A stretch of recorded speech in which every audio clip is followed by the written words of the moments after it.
Okay, I've gotten quite a bit of work done. I'm going to talk about this in a minute. You can see in here, I have all of the, I call them the mural boards. These are the boards, they're cut to fit. I've got a little finagling to do up here with this one.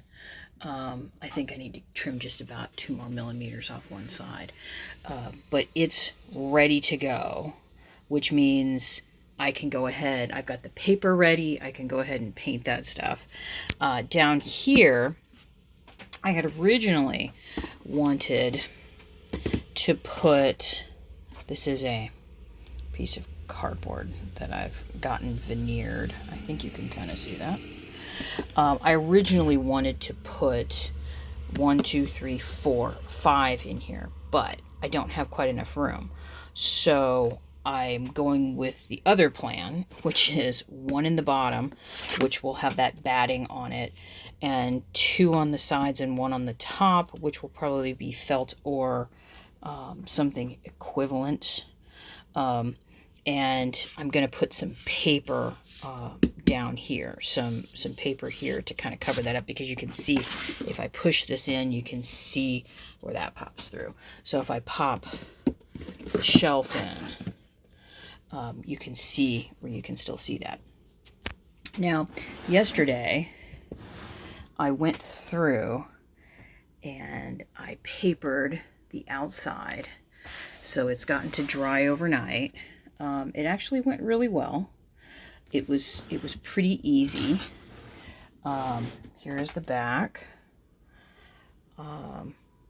And I'm going to add, sorry, I got something itchy here. I'm going to add some hangers in here. So you can see, I rounded these corners. Things fit a little better. I only made one tiny little goof up on the back that I didn't like, and you can see it here. Let me see if I can, you can see that right there. I'm gonna have to glue and buff that down. That little split right there, I had to put some paper behind it. Sorry, I have tangerines every morning for breakfast, so you can tell I peel them with my left thumb. So the papers are installed. The boards, the mural boards, are ready to go, which means this right one top needs a little trimming. Then I can start working on the papers for that. Now, the big thing that I did yesterday, and I was rushing myself, and this is what happens when you rush. And I had planned too. Now, if you look at these two, you can definitely tell that this one is smaller than this one. And that's because, gentle viewer, I had not taken into account the fact that, if I can get this to focus, this edge right here is going to be about, this is a centimeter and 1.1 centimeters, and this is about 4 centimeters, 4 or 5 centimeters. So I need to be able to clear that. So I went through, I'll take this one off. I went through and I remarked everything with a 1.1 centimeter gap here and on the bottom, to create a sense of balance, because when these two are closed, they will be identical, with also a large, almost, this is 1.1, this is 1.1, this is 2, and this is 2 up here. So it will appear as though it's 2, 2, and 2, 1, and 1. Does that make sense? So it's more balanced. So to do this, I just trim these down, trim the sides down. I also made a really stupid mistake yesterday. When you're working with something where you have pairs, and I've occasionally done this when I'm making dolls, I will accidentally make 2 right arms or 2 left arms. So I was rushing myself. I really wanted to get to painting, which I really want to do, but I ended up making a little bit more work for myself. So I trimmed these two down, did some more measurements, did some dry fitting. This fits better. So what I need to do is now cut these two to size so they will fit here. I'm very thankful that this brown paper, one of the things that's really forgiving about it is you can erase lines off of it, and the hue of the graphite, you may be able to see a little indentation, but you won't see any of the gray line popping out. So I plan on erasing these before I glue everything in place, but still, it's nice to know that I can do that. So I'll trim these to size. I'm going to need to do some re-edging. And you might be asking, why am I edging these pieces? Why am I edging these pieces in here? And part of that is, I think you can kind of see it in here. Now, when you look at the corrugation, you can see where it's kind of nice in the middle, but it starts to kind of pinch in on the ends, and that's because it's not supported anymore. I add these edges on the outside. Man, I need to trim that one so it looks better. Is so that I get a nice sharp corner on it. It may round a bit, but it's not going to squish flat, which is what would happen if I didn't put something there to stop it. So I'm going to get these two cut so they're fitting. Now, this raises another question, because I realized this yesterday, that this bottom piece is 1.5 centimeters in, or 1.1 centimeters in, which means this panel, because I had originally made them, the panel went all the way down, and I'm like, well, can't do that. So I did another dry fit, discovered I needed about a centimeter, I think it's 1.8 centimeters in between here to bypass this. So now it's 4 pieces that will go in here instead of just 2, which I think I like the design of better. There's something very symmetrical about it that I like quite a bit. That again is leaning into that. There are 2 things that I'm trying to achieve here. The idea in iconography of the triptych, TRYPTIC,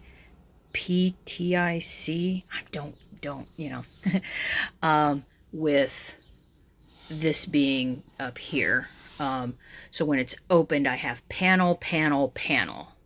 Think Hieronymus Bosch's Garden of Earthly Delights. That's a triptych. Medieval art, especially church art. And I am attempting to also pull in other religious methods of art making and church art in having places for relics, having devotional figurines and figures.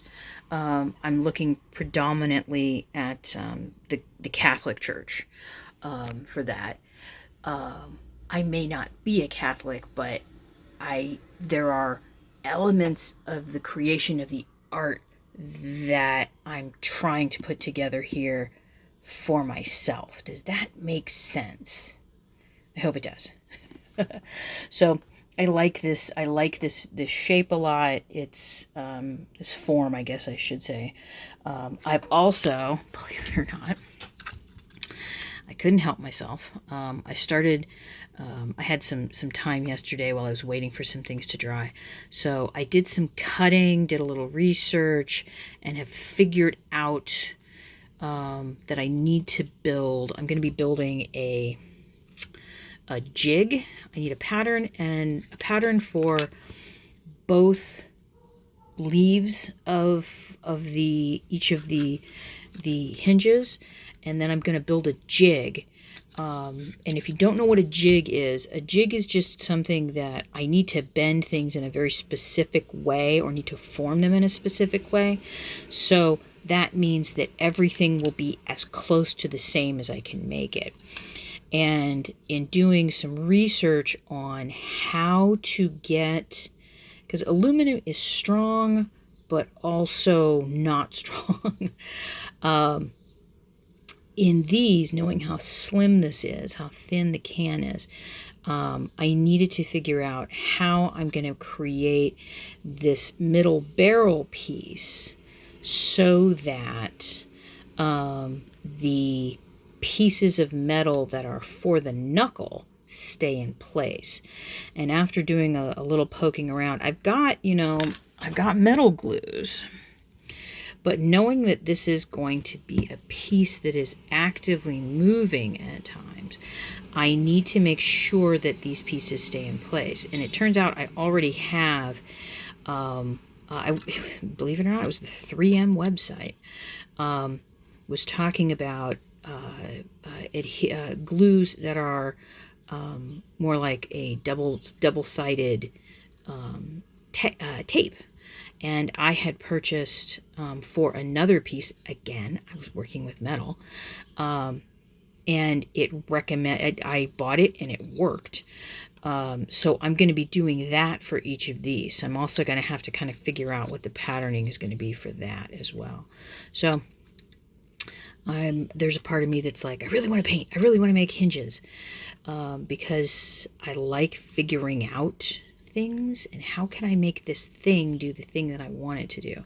Now, I made some pretty rookie mistakes here. I mean, like I said, this was like I scribbled it down with a Sharpie marker on the back and did some bending with a metal ruler. This was not, fine-tuned. I just wanted to see what it felt like in my hand. So I have figured out some things that need to be done and how I will handle the metal.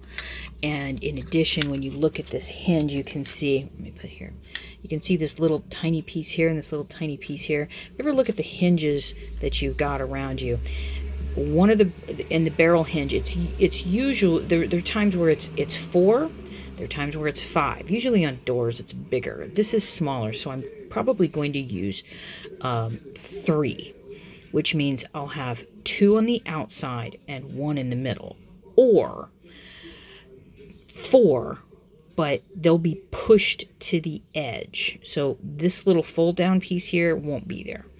This will be pushed up, and then this one will be pushed up, and there'll be 4 of these. So that's what I'm working on. I also decided on a final design for the hinge because I've never built a hinge before.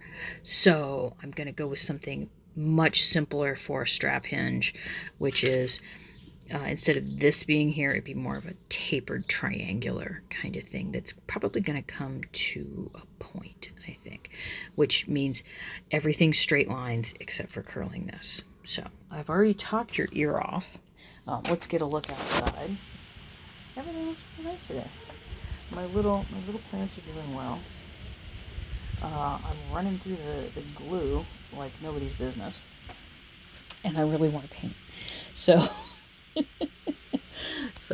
that's where we leave it today. I think what I'm going to do is I'm going to get all of these things put together. I'm going to get some new papers put on these so I can cover up these pieces here, because originally these pieces were going to cover it up.